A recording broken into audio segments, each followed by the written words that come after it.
E che ci proveremo di buono oggi? Una bella focaccia in padella per non accendere il forno, ma la potete fare anche al forno, alla parmigiana.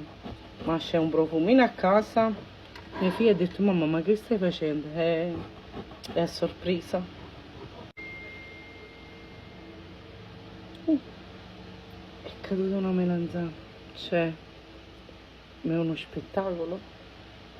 Che dite, la prepariamo insieme? Andiamo, andiamo. Per questa focaccia, latte, temperatura ambiente, olio di oliva, ci aggiungo 2 cucchiaini di sale, le dosi già sapete dove le trovate. Mescoliamo bene. Qua ho una bustina di lievito istantaneo per torte salate e farina. Mescoliamo così. A questo punto impastiamo un po' con le mani, ma potete impastare anche con la planetaria, va bene qua.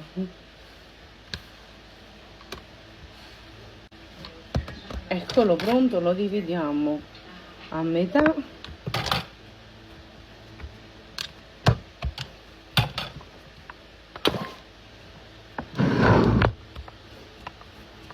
E lo stendiamo.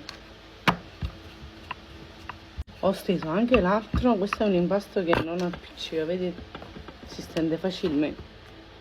Padella, olio di oliva, la aggiustiamo direttamente qua. All'interno ci mettiamo sugo della domenica. Se non ci avete questo qua, preparate un sughetto semplice, va bene qua.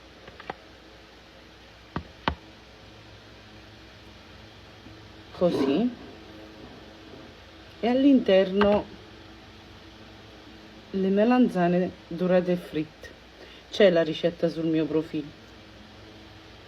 Così.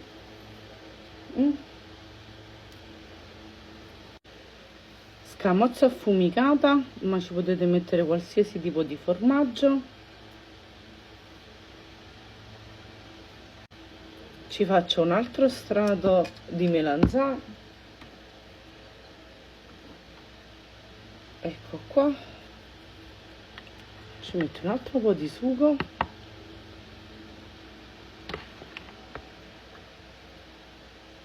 Ci ho messo un po' di formaggio grattugiato e copro.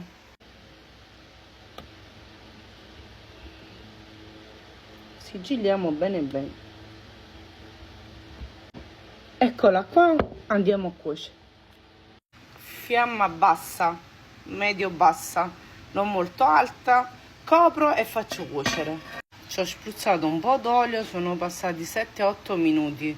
Con 2 spatole la giro. Ecco qua, ricopro e faccio cuocere. Eccola pronta in tutto, l'ho fatta stare 20 minuti. Quindi l'ho girata pure più di una volta. Provatela.